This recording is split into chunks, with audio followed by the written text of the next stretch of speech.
출근길 뉴스를 종합해드립니다. 깊이 있는 뉴스 YTN FM 출발 새 아침. 신율의 출발 새 아침 3부 순서 광고 듣고 오겠습니다.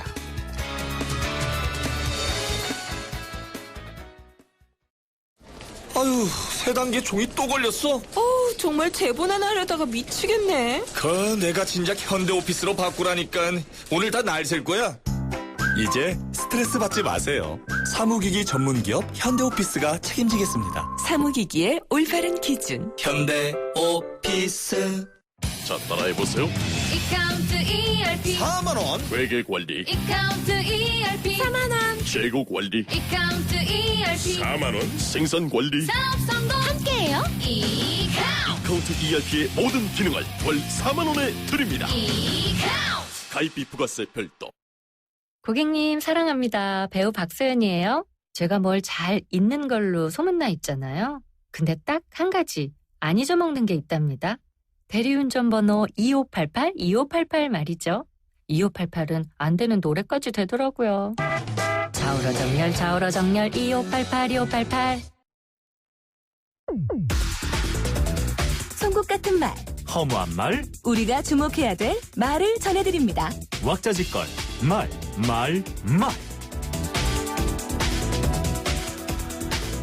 국민의 신망을 받고 반드시 살아도 돌아오기를 바란다.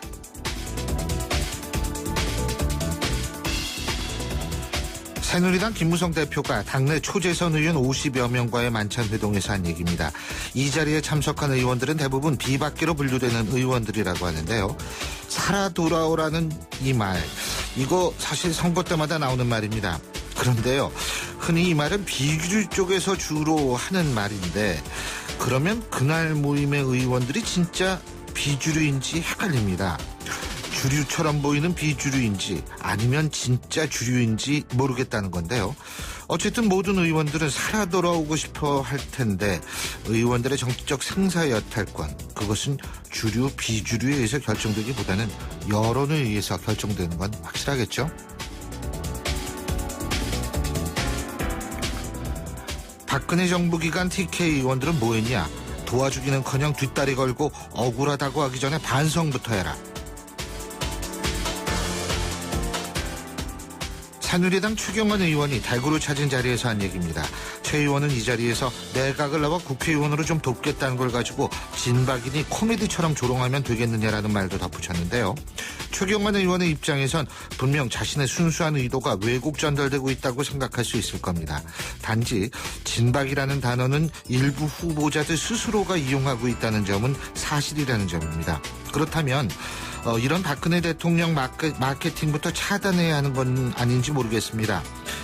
만일 현 TK 의원들이 이 박근혜 정부를 돕지 못했다면 지금 일부 후보들 역시 박 대통령을 이용한다는 소리가 나오게 함으로써 정권에 누를 끼치는 건 아닌지 모르겠다는 의견이 나오고 있는 것도 사실인데, 이건 어떻게 생각하는지 모르겠다는 겁니다. 조선에서 가장 섹시하고 건강한 정당을 만들겠다.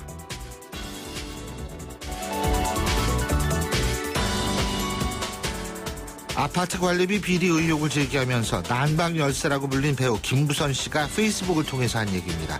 김부선 씨는 어디에 후보 등록을 해야 하느냐, 늦진 않았겠느냐라는 말도 덧붙였는데요. 난방 열사 김부선 씨가 총선에 출마하는 건 분명히 개인의 자유입니다. 그런데 물론 기존 정당에 들어가서 정당을 바꾸겠다는 건지 아니면 정당을 만들겠다는 건지는 잘 모르겠습니다만, 어쨌든 새로움에 대한 도전은 아름답습니다. 하지만 자칫 무모한 도전도 될 수 있는 건 사실입니다. 한국 정치판, 이게 그렇게 만만하지는 않은 게 사실이거든요. 지금까지 왁자지껄 말이었습니다.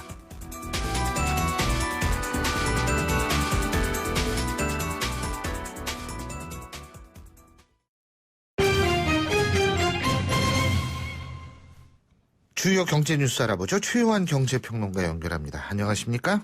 네, 안녕하십니까. 최요한입니다. 오늘이 2월 1일이죠? 네. 맞죠? 아, 저 예, 스튜디오에 있는 달력이 넘기질 않았네. 예.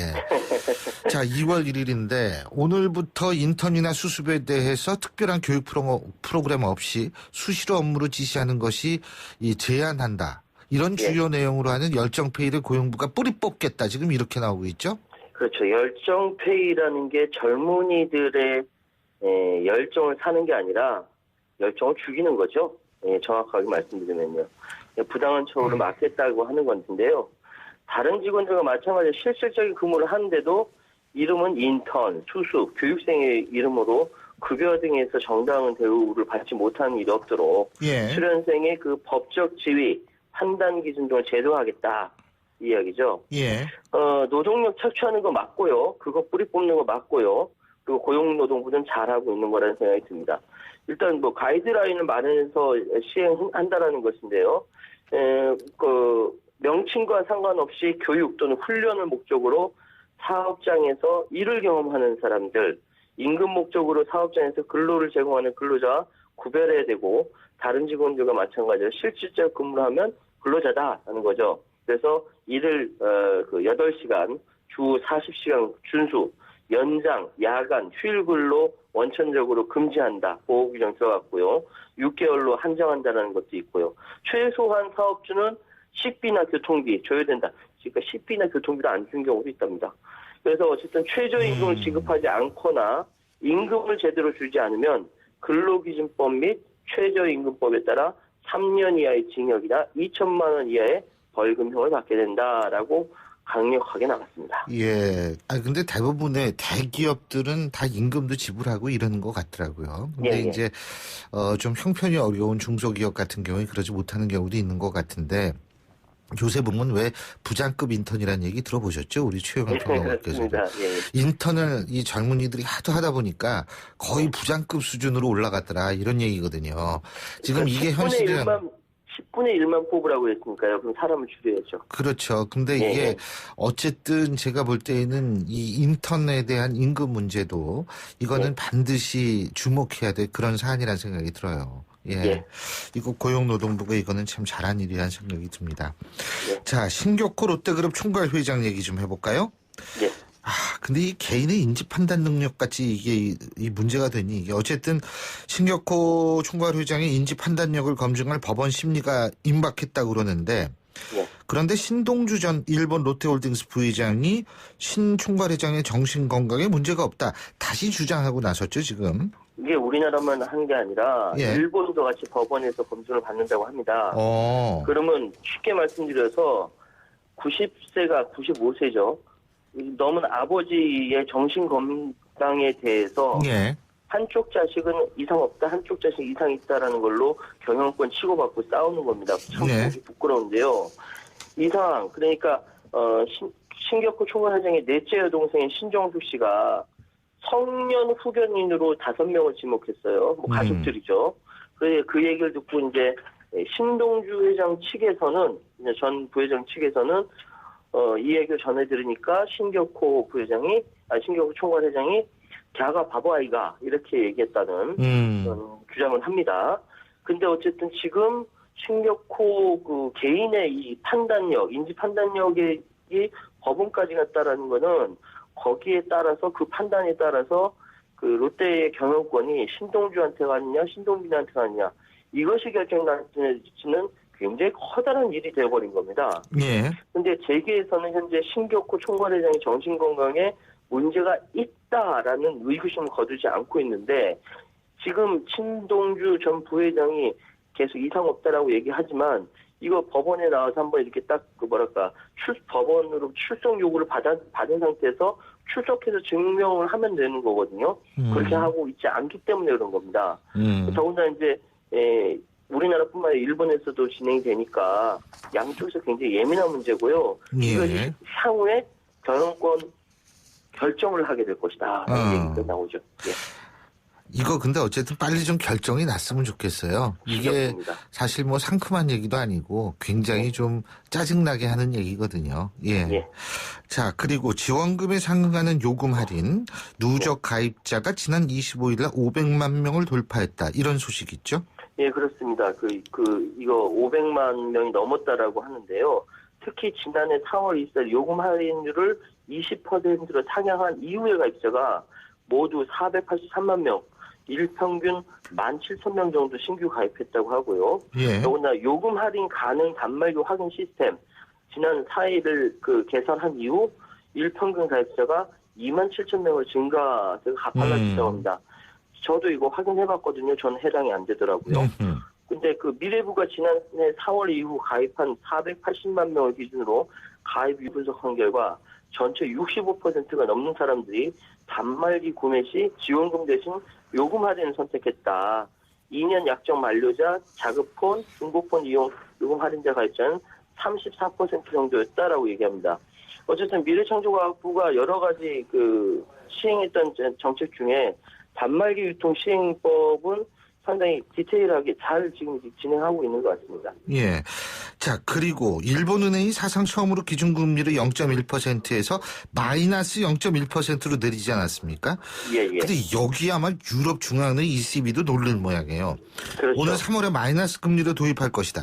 아니, 이러면은 나중에 이걸 어떻게 수습하려고 그러는 거죠? 그러니까 이게 마이너스 금리 전쟁이라는 거죠. 무기력한 경제에 자극을 주기 위한 각국의 통화 전쟁이 벌어지고 있다라는 겁니다.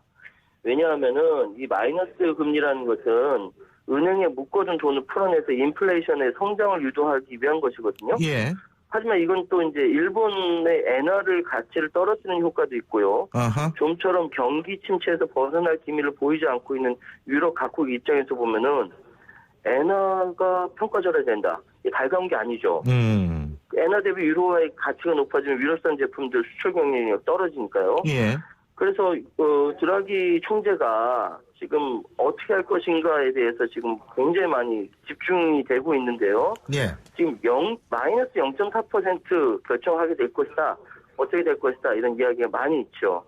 어쨌든 미국도 여기에서 당초 예상했던 추가금리 인상 계획을 재검토하는 분위기이기 때문에 일본, 유럽, 미국까지 연쇄적으로 경제 상황이 같이 맞물리면서 침체에서 벗어나려고 노력하고 있는 상황이다. 이렇게 해석이 가능합니다. 예, 3월에 금리 결정되죠, 미국도. 그렇습니다. 그죠? 이때 어떻게 되는지 봐야겠네요. 오늘 말씀 여기까지 듣겠습니다. 고맙습니다. 네, 감사합니다. 예, 지금까지 최요한 경제평론가였습니다.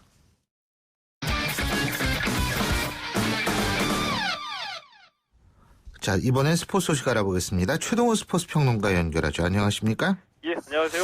예, 먼저 골프 얘기부터 해볼까요? 올해도 LPGA, 이 여자 우리 골프가 LPGA에 휩쓰는 건 아닌지 모르겠어요. 시즌 첫 대회, 퓨어실크 바하마 오픈에서 김효주 선수가 우승을 차지했네요.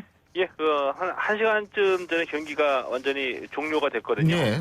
이 여자 골프가 출발이 좋습니다. 지난해에 이 LPGA에서 모두 32개 대회 중에서 우리가 15개를 모두 다 우승을 했거든요.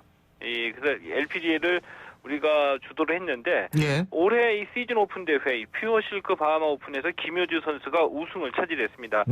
오늘 새벽에 벌어진 이 4라운드에서만 7언더파 치면서 합계 18언더파를 기록을 했거든요. 18언더파로 우승을 차지했고요. 이 공동 2위인 지난 대회 챔피언입니다. 이 김세영 선수가 스테이시 루이스 또 이 안나 노르드크비스트 선수를 두 타 차로 공동 2위를 기록했고요. 김효주 선수가 이 공동 2위와 두 타 차이로 우승했기 때문에 넉넉한 우승이라고도 볼 수가 있습니다. 16번 홀에서 유일한 보기 1개를 기록했는데 오늘은 이 4, 5, 6번 홀 또 12, 13, 14번 홀에서 연속 보드를 기록할 정도로 굉장히 샷감이 좋았습니다. 그렇군요. 자, 최경주 선수, 남자죠, 이번엔. 최경주 선수도 4년 8개월 만에 PGA 투어 우승 기회를 잡았는데 지금 4라운드 경기가 진행 중이라고 그러죠? 예, 현재 진행 중입니다. 오래간만에 최경주 선수 소식 아마 듣고 계실 겁니다. 이 PGA 파머스 인슈런스 오픈 현재 4라운드 경기가 진행 중이거든요. 10번 홀까지 현재 4라운드 합계 6언더파로 공동 2위를 달리고 있습니다. 3라운드에서 선두 자리에 올랐었기 때문에 좀 밀려난 건데요. 아직까지는 10번 홀이기 때문에 홀이 많이 남아 있고요. 오늘 현재까지 지금 3오버파로 오늘은 좀 부진하거든요. 홀이 많이 남아 있으니까 아직은 또 이 선두와 한타 차이기 때문에 역전 우승 다시 한번 기대해 볼 수 있을 것 같습니다.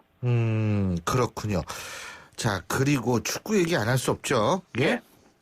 그 아시아 축구연맹 23세 이하 챔피언십 결승전. 이거 일본에 다 이기고 나서 이게 진 거예요? 예? 그렇죠. 예. 다 이겼는데, 저도 이 후반 2대0으로 이기고 있을 때, 잠깐 담배 한 대 피러 나갔었거든요. 예. 담배 피고 오니까 2대2로 변해 있어가지고, 이게 실제 상황인지 뭔지 좀 파악하는데 한 30초 정도 걸렸습니다. 어제 이게 우리가 역전을 당해서 준우승을 했지만 대표팀이 어제 이제 귀국을 했거든요. 근데 어제 인천공항에서 좀 간단하게 이제 그 축하 행사가 벌어졌는데 예전과 좀 달랐던 것이 팬들도 좀 박수를 보내줬거든요. 뭐 축구협회 임원들도 원로들과 함께 나와가지고 선수들 격려했고요. 예전에 뭐 이렇게 좀 억울하다고 분하게 이 역전패를 당했으면은 우리 국민 여론과 언론에서 이 선수들하고 신태용 감독을 굉장히 좀 비판하고 비난했을 텐데. 근데 그렇게 하면 안 돼요, 진짜. 예. 어제 분위기를 보면은 뭐 냉정하게 경기를 분석을 하면서도 선수들 격려하는 분위기였었거든요. 뭐 이런 모습은 예전하고 달라진 성숙한 모습이라고 볼 수가 있겠죠. 예. 어쨌든 그건 좋은 건데, 예. 그거 더군다나 이제 이번이 전화위복 그 신태용 감독도 그런 얘기했잖아요. 이번 패배를 계기로 해서 본선에서는 절대로 일본한테 지지 않을 것이다. 그죠? 그러니까 보완할 점은 보완하겠다 이런 얘기 아니겠어요? 예, 그렇습니다. 일단 뭐 모두들 수비 불안을 지적하고 계시거든요. 근데 이 수비가 약하니까 수비수들을 보완한다라고 해가지고 수비가 좋아진다는 의미는 아닙니다. 뭐냐면은 이 수비 부담을 줄여주기 위해서 미드필드를 우리가 장악을 해야 되는 거거든요. 우리가 미드필드 장악을 하기 위해서는 압박을 해서 주도권을 잡아야 되는데 이 결승전만 보더라도 우리가 미드필드에서 철저한 압박해서 일본의 패싱 게임을 차단하고 주도권을 잡았는데 압박을 하려고 하면 한 발짝씩 더 뛰어야 되잖아요. 그렇죠. 후반에 체력이 붙인다는 얘기죠. 근데 일단은 이 전후반 90분 내내 압박을 가할 수 있는 체력을 길르는 것이 중요하고요. 그리고 한 골 내주면 우리 선수들 우왕좌왕합니다. 한 번에 급격하게 무너지는 느낌이거든요. 이때에 선수들의 중심을 잡아줄 수 있는 노련하고 경험 많은 선수가 필요하다는 얘기인데 올림픽 축구에서는 나이 제한이 있거든요. 23세 이하 선수들만 뛰게 돼 있습니다. 그런데 24세 이상 선수를 와일드 카드라고 해서 3명을 추가할 수가 있는데 이 3명 중에서 수비의 중심을 잡아줄 수 있는 노련한 선수 또 미드필드에서 경기를 조율할 수 있는 선수를 추가하는 것이 필요하겠죠. 그렇군요.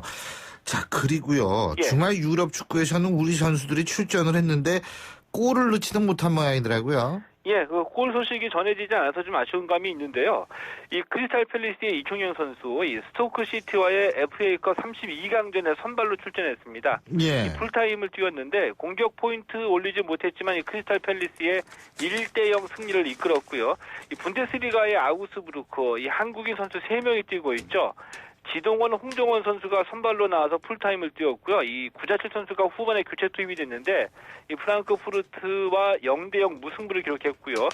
이 포르투갈 리그 FC 포르투의 석현준 선수는 좀 이게 어떤 뜻인지 좀 해석하기가 어려운데 어제 이 정규리그 경기에서 에스토릴이라는 팀하고 맞붙었었거든요. 후반 45분에 교체 투입됐습니다.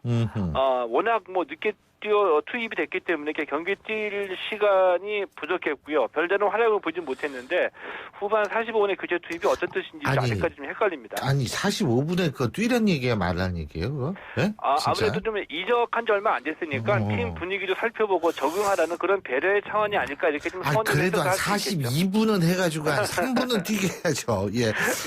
오늘 말씀 여기까지 듣죠. 고맙습니다. 고맙습니다. 지금까지 최동훈 스포츠 평론가였고요. 신율의 출발새 아침 3부 순서는 여기서 줄입니다. 잠시 뒤 4부에서 뵙죠.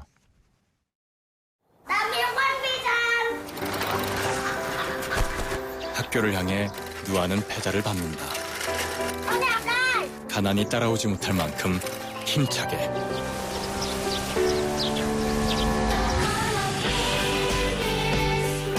후원이 끝나도 마을 스스로 아이를 돌보게 만드는 월드비전 자립마을 프로젝트.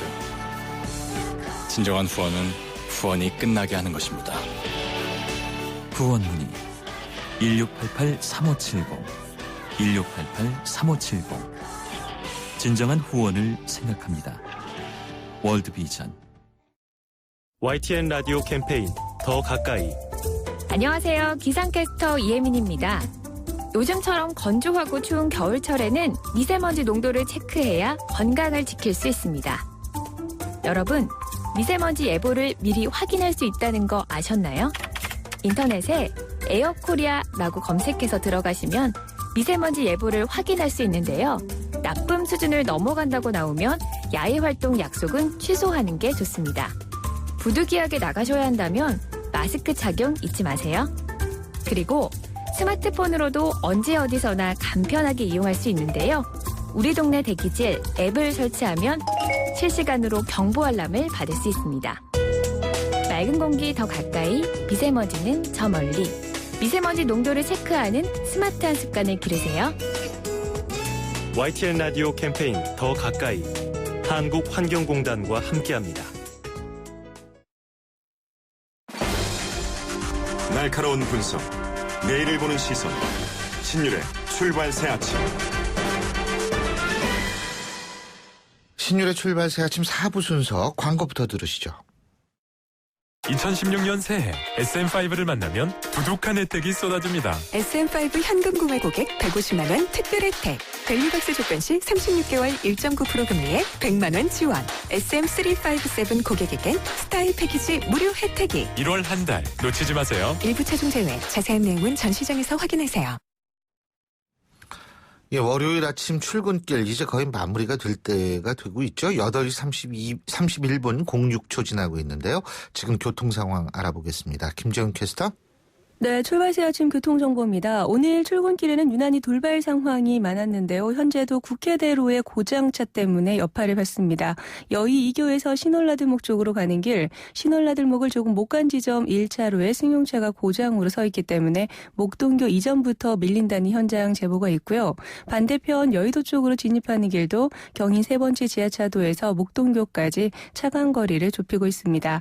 서북 지역에서는 통일로가 홍은에서 무학지역까지 성산로도 연희나들목 이전부터 이대 후문까지 각각 시속 20km 안팎으로 이동을 하고 있고, 동북 지역에서도 월계로가 북서울 꿈의 숲에서 방천시장 쪽으로, 도봉로도 삼양입구 사거리에서 미아 사거리 쪽으로 각각 신호 대기 시간을 여러 번 받고 있습니다. 이 밖에 과천대로 남태령에서 서당역 쪽으로 가는 길, 남태령을 조금 지난 지점 3차로에도 화물차가 고장으로 서 있어서 이 부근에서 속도가 떨어집니다. 출발 새 아침 교통정보였습니다.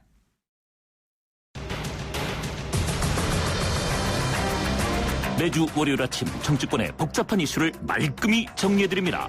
출발당 최고위원회의. 예, 이 말끔히 정리해드려야 되는데 이게 글쎄 노력해보겠습니다. 오늘도 최고위원 두 분 소개해드리겠습니다. 먼저 데일리안 이종근 편집국장 나와 계십니다. 어서 오십시오. 네, 안녕하세요. 예, 그리고 두문정치전략연구소 서양호 부소장 나와 계십니다. 안녕하십니까? 네, 안녕하세요. 예. 자, 여러분들도 정치 현안이라든지 저희 최고위원회의에 의견 있으시면 언제든지 문자 주시면 저희가 방송에 꼭 반영하겠습니다. 자, 50원의 유료 문자입니다. 샵 0945. 샵 0945로 여러분의 의견 보내주시면 저희가 다뤄보도록 하겠습니다. 자, 이 첫 번째 안건으로부터 얘기를 해보죠. 김종인 비상대책위원장 광주 5.18 국립묘지에 참배해서 국보위 참여에 대해서 사과했는데요.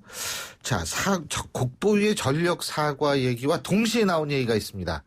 바로 김용갑 새누리당 고문의 자진 참여 차출됐느냐? 아니다. 적극적 참여자 명단에 있었다.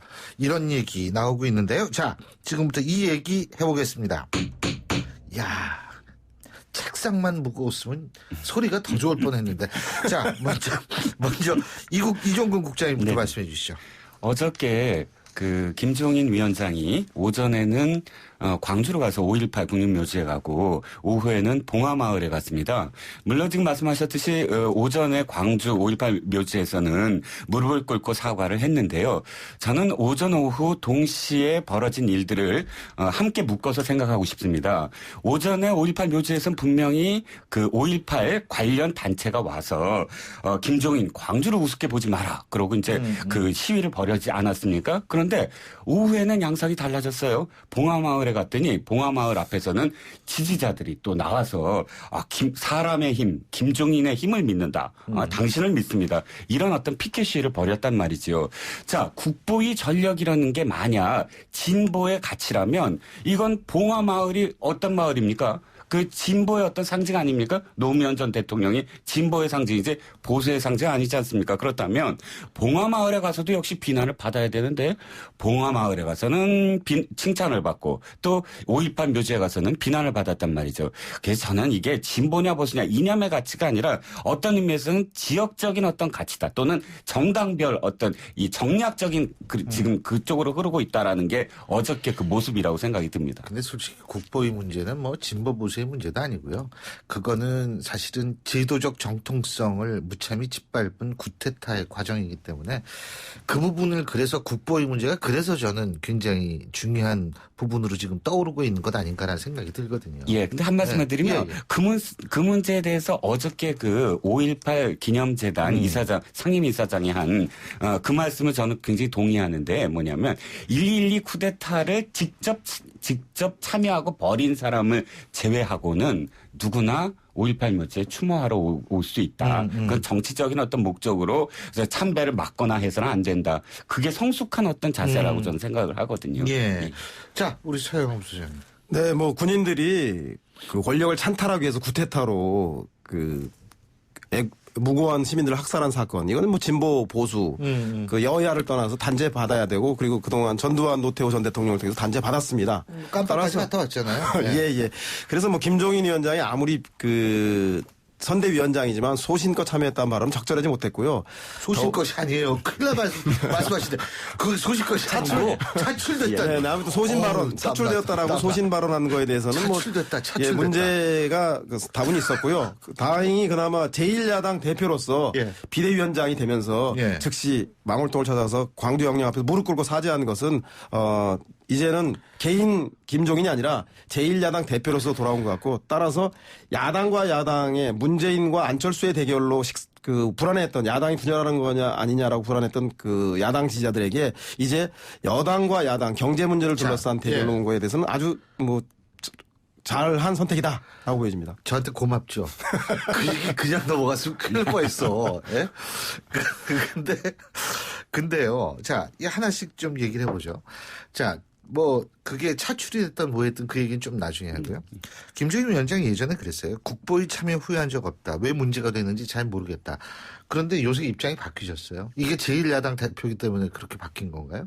어떻게 보십니까? 우리 이 국장님. 처음부터 첫 단추를 잘못 깼습니다. 그거는 어차피 지금 김종인 위원장의 어떤 정치 전력을 보면 온실속의 화초였거든요. 이렇게 직접적으로 자신의 전력을 이야기해야 되고 자신의 사상을 검증받아야 되고 또는 자신의 어떤 이 철학을 이렇게 이 사람들과 공유해 본 적이 없어요. 아시다시피 전국구 다녔죠. 뭐 국보의 차출이든 뭐 소신이든 어쨌든 국보에 있었죠. 그러니까 스스로 이 뭐 지역구에 나가서 사람들에게 이렇게 그 검줄되는 선출직 뭐 이런 임명직이 아닌 선출직의 그런 그 직위를 해본 적이 없는데 그래서 그런 발언이 첫 단추부터 잘못 깬 거고요. 이제 정신이 번쩍 든 거죠. 그러니까 사실은 뭐 이게 말을 바꿨다기보단 지금 자신의 어떤 전력을 되돌아보는 지금에서 되돌아본다고 생각이 듭니다. 아, 그렇죠.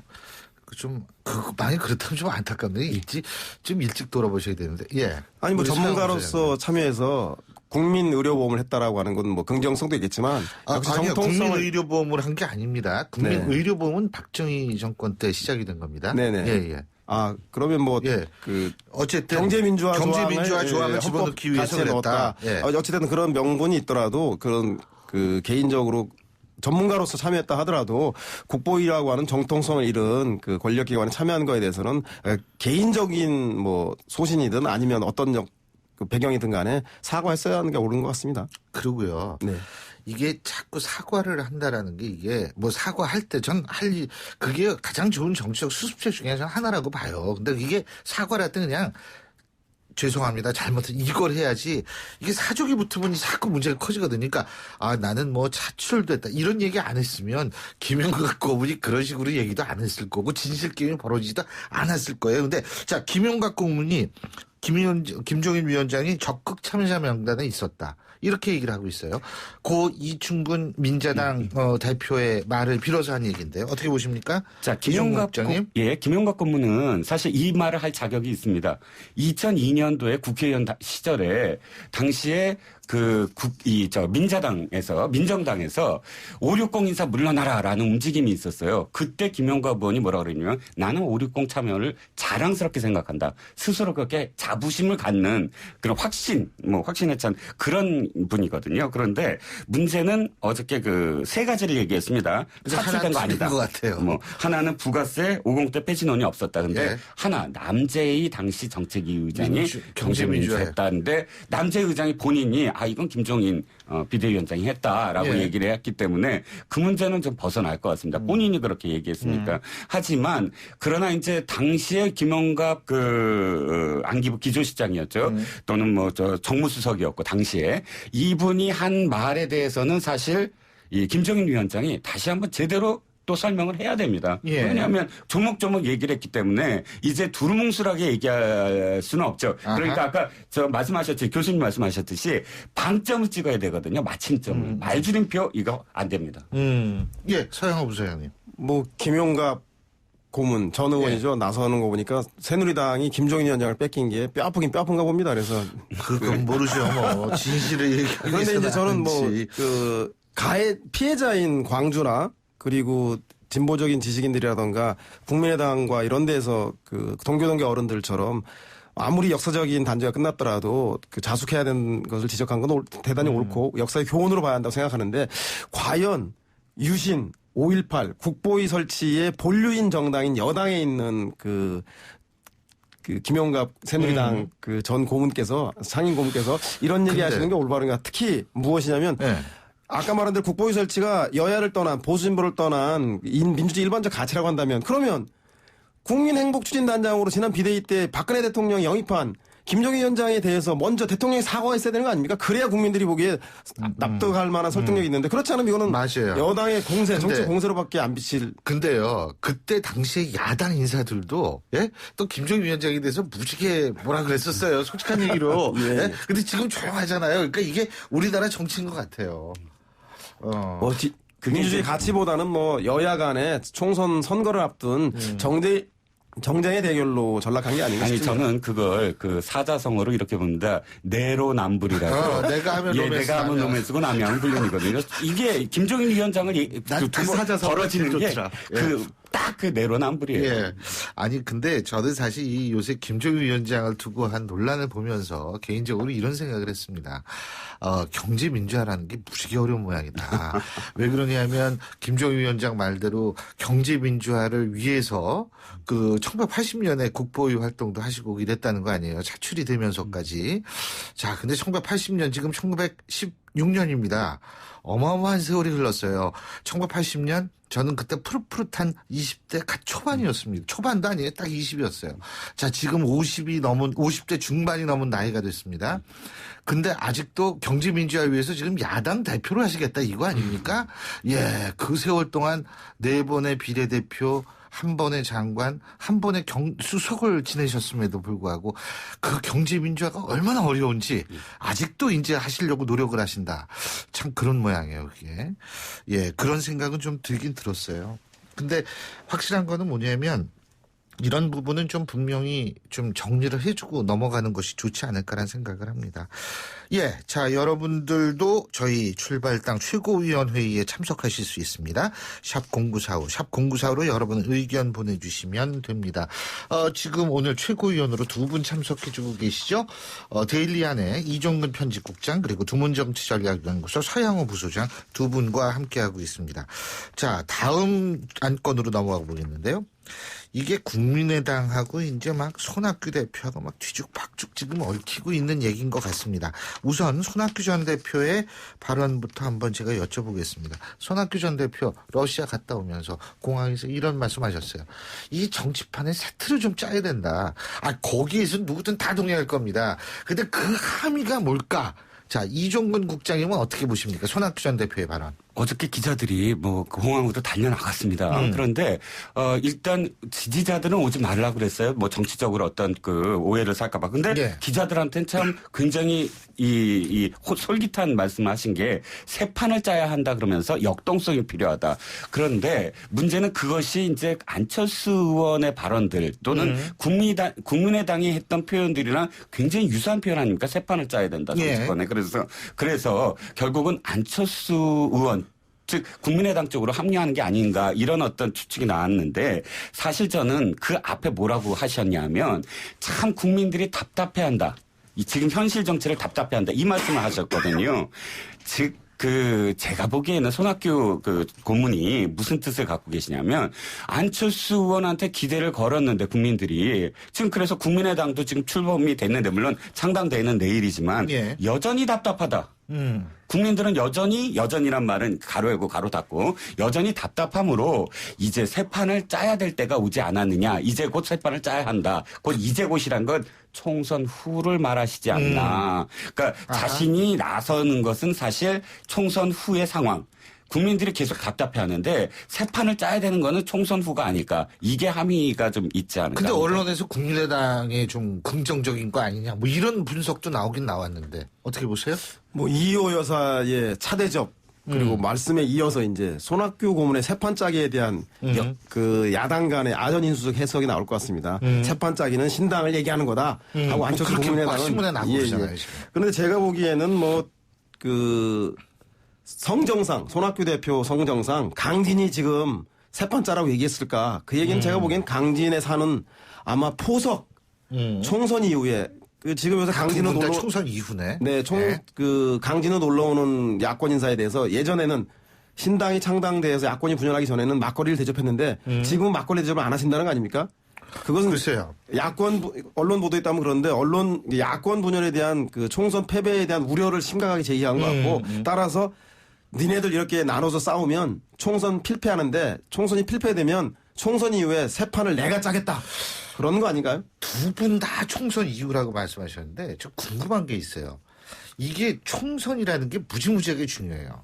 만일 손학규 전 대표가 가정입니다만 정계 복귀를 하고 그리고 대선을 생각하고 있다면 총선에서 가만히 있으면 안 되지 않나라는 얘기도 많이 나오거든요. 어떻게 보세요? 이정근 국장님. 지금 손학규 대표로서는 지난번에 그 지역구에서도 떨어지신 게 굉장히 치명적이거든요. 대권 후보로서 나가야 될 때. 그렇다면 저는 손학규 고문이 하는 행보가 맞다고 생각합니다. 만약 꿈을 갖고 있으면 때를 기다려야지. 지금 현재 문재인 대표 어떻게 했습니까? 대권 떨어진 다음에 1년도 안 돼서 국회의원으로 돌아왔어요. 1년이 아니라요? 바로 몇 개월도 안 되죠. 바로 국회의원 돌아왔고. 그러니까 보통 예전에 왜 자기가 어떤 자숙을 하던 외국에 나가던 굉장히 텀이 있었던 건 그만큼 자신은 어떤 이미지를 소비하는 것도 그렇지만 자신이 그만큼 기다릴 줄 안다. 그리고 또 이 사고의 깊이 철학의 어떤 모습을 또 새롭게 보일 수 있는 시간이 필요한데 사실 지금 돌아오는 건 너무 사실 빠르고 지금 사실 이 현역 개파 의원들도 사실은 3분대 있거든요. 잔류파도 있고 또 국민의당 간 사람도 있고 또 무소속으로 나온다는 사람도 있고 그들에게 사실은 자유권을 줬고 자신이 지금 할 영역도 사실 없거든요. 지금 국민의당의 어떤 이념이라든지 혹은 사람들의 포진이라든지 이런 것들이 있고 자기가 나가서 할 영역이 없기 때문에 저는 지금은 나오시지 않는 게 또는 그 판단이 저는 옳다고 생각합니다. 차이가 부소장님. 네, 뭐 손학규 전 대표 얘기하는데 또 대표직 사퇴한 문재인 대표 얘기까지 꺼내시니까 참 이게 사고제 지난 다음에 좀 얘기하죠. 문재인 두 사람 다 전 대표니까. 네, 제가 보기에는 손학규 대표 명분의 정치인입니다. 그래서 제가 총선에서 기다릴 줄 아는 정치인이라는 건 맞아요. 예전에도 그랬고 책임을 질 일이 있으면 책임을 짐으로써 국민들에게 강렬한 인상을 줬기 때문에 이번에도 총선은 요번은 야당으로 보면 문재인과 안철수의 리그입니다. 그래서 그들이 그 성과도 결과도 책임도 그들에게 돌린 다음에 총선 결과에 따라서 움직일 뿐이지 정치권 내 이합 집산이라던가 그 유불리를 따질 사람은 아니기 때문에 민심은 즉 이번 총선의 결과로 나타날 거기 때문에 그 결과를 보고 움직이실 겁니다. 자, 근데 이게 총선 이후라고 많이 가정을 했을 때 지금 당장의 국민의당은 이 발등에 불이 떨어진 게 원내 교섭단체를 어떻게 하느냐. 아직 손학규 전 대표라도 조금 좀 손을 들어주면 조금 좀 쉬워질 텐데 이런 고민을 분명히 갖고 있을 거란 말이에요. 예? 그런데 지금 이거 교섭단체 구성 왜 그러냐 하면 제가 이렇게 딱 보면 그 교섭단체 구성에 대해서 이제 조금 본인들도 좀 멀어지고 있다라고 느끼는 것 아닌가라는 생각이 드는 게 정강에 뭐 기소만 돼도 뭐 당원 자격을 박탈한다 이런 조항을 넣기 때문이다. 어떻게 보세요? 가능하다고 보세요? 네, 가능합니다. 저는 이게 지금 그 양날의 칼이거든요. 예. 왜냐하면 자 지금 총선을 치르기 위해서 돈이 필요하죠. 현실 정치는. 예. 그렇다면 그 돈 어디서 납니까? 사실 80억이라는 적은 돈이 아니거든요. 그럼 그 돈을 쫓으면 사실은 총선표를 못 얻어요. 왜? 잡탕이 되거든요. 이념도 없이 이 사람 저 사람 다 끌어다 붙여갖고 국민들이 이제 압니다. 아 저거 이 돈 때문에 사람들이 다 모였지 아무 뜻도 없고 아무 저기가 없어. 이념이 없어. 이렇게 해버리면 사실 총선에서 망하거든요. 그럼 돈을 쫓을 것인가 총선을 쫓을 것인가. 지금 사실 지금 좀 늦긴 했습니다. 물론 방법은 또 하나 있어요. 뭐냐면 정당을 꼭 한 정당 안에 있는 사람들만 교섭단체를 꾸리는 거 아니거든요. 그렇죠. 그러니까 뭐 무소속 의원들도 무소속 의원이나 혹은 소수 정당에 함께 묶여서 교섭단체만은 구성할 수 있습니다. 따로. 그런데 지금 그렇게 해서 억지로 교섭단체를 꾸리는 것은 저는 마이너스라고 생각합니다. 돈이 없이 정치를 한다? 힘들긴 하지만 우리가 교섭단체를 쫓으려고 사람들을 이렇게 모았다라는 것을 거꾸로 역으로 그러지 않았다는 걸 보여주는 게 총선에서 더 도움이 될 겁니다. 예. 네, 신율 교수님도 정치인 닮아가세요? 왜요? 구렁이 담 넘어가듯이. 뭐가 넘어갔지? 여기 대본에 의사봉 3타 딱딱 있는데. 나 그거 잊어먹었어. 예, 지금 찍게요. 참 진짜. 미안합니다. 아주 정확한 지적을 해주셨습니다.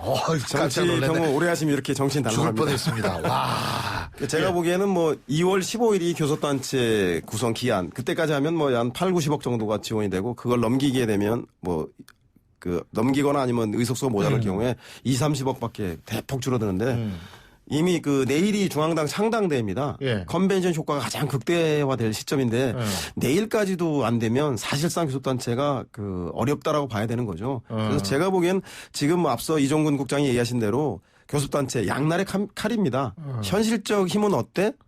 구태, 때 묻은 정치인까지 들어오는 바람에 그렇기 때문에 예전에 왜 박근혜 비상대책위원장도 새누리당이 엄청 위기일 때 당명 바꾸고 색깔 바꾸고 헌신의 각오를 배수진의 각오를 보여주면서 새롭게 위기를 돌파하지 않았습니까? 문재인 대표도 버림으로써 김종인 위원장을 안침으로써 지지율 반전의 기회를 얻었던 것처럼 교섭단체에 너무 얽매이지 말고 이번 기회에 아주 새정치 새 인물에 대한 배수진의 각오로 새롭게 출발하는 그런 전환점이 된다면 오히려 전화위복의 계기가 되지 않을까 싶습니다.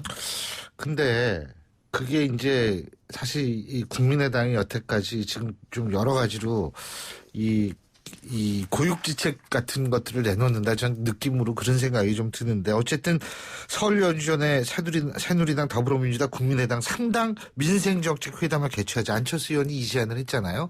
이것도 이제는 사실은 존재감 부각을 위한 아주 그냥 참 그런 거 아닌가. 우리 이종국 국장님 어떻게 보세요? 근데 그게 저는 참 재밌었어요. 왜 재밌었냐면 당대표 회담이거든요. 그게 3당 대표 회담을 제의한 거 아닙니까? 그러면 이게 본인이 당대표는 거를 간주하기 위해서. 아니요. 본인이 당대표로 하겠면 지금 안철수 의원은 의원이에요. 그렇지. 당대표 아니죠. 회담하자라고 제안을 했거든요. 그러면 이게 사실 그 밑에 있는 사람이 평의원이 자기가 당대표가 아닌데 당대표 회담합시다. 이게 안 되는 거거든요. 예리하시다.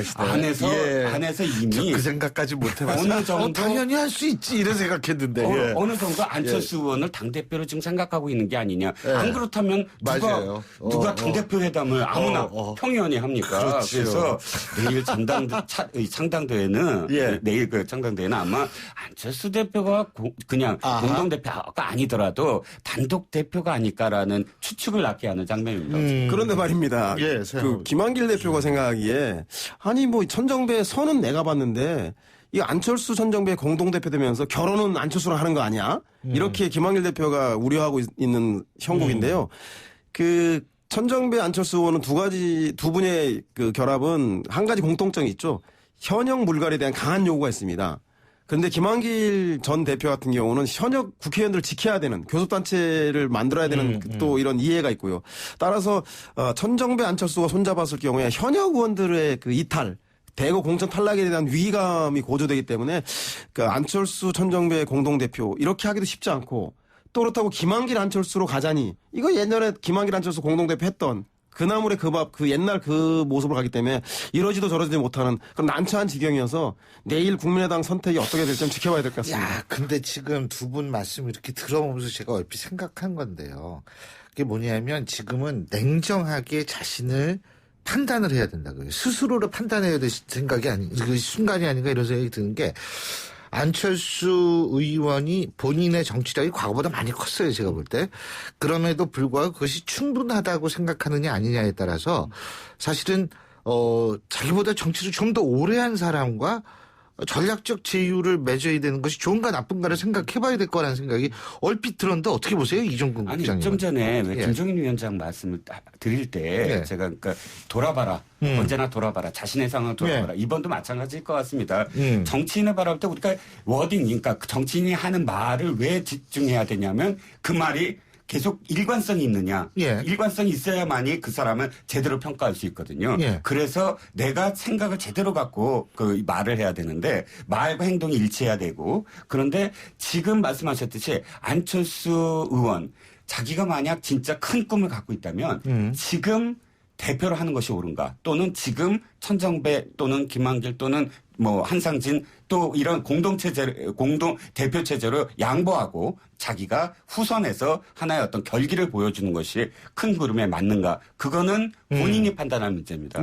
저는 후자가 더 지금 옳다고 생각합니다. 알겠습니다. 서영구 소장님. 네, 안철수란 이름을 넣어서 국민의당 여론조사라면 그냥 국민의당 여론조사 높게 나온단 말이죠. 그것이 의미하는 것 때문에 아마 안철수 의원이 당대표에 대한 고민을 놓지 못하는 것 같지 개인의 무슨 뭐 유불리 때문에 그런 것 같지는 않고요. 다만 국회는 교섭단체의 권한을 국회의원 20석에게 주지만 국민이 주는 교섭력은 제가 볼 때는 새로운 정치라고 하는 민심에 반응할 때일 겁니다. 안철수 의원이 왜 정치에 왔는지 안철수 다음을 잃어버리자 지지율이 떨어지고 있는데 특히 국민의당을 창당한 이후에 호남당, 현역 기득권 이런 그 프레임 속에서 벗어나고 있지 못하고 있거든요. 따라서 그 국민들이 기성 정치를 벗어나고 새로운 정치를 하라고 안철수 의원을 이 정치의 사각의 링에 불러들인 것처럼 새 정치에 대한 본심으로 돌아가서 민심에 답할 때만이 교섭력을 가질 것 같습니다. 알겠습니다. 자, 오늘도 정치권 얘기해봤는데요. 다음 답이 안 나오죠? 다음 주에도 계속 답이 안 나오는 얘기 계속하겠습니다. 지금까지 두 분과 함께했습니다. 데일리한 이종근 편집국장, 두문 정치전략연구소 서영우 부소장 두 분 함께했습니다. 말씀 잘 들었습니다. 고맙습니다. 감사합니다. 신율의 출발 새 아침 저희가 준비한 순서 오늘 여기까지입니다. 저는 내일 아침 7시 15분에 다시 오죠. 오늘도 힘찬 하루 되십시오. 신율이었습니다. 고맙습니다.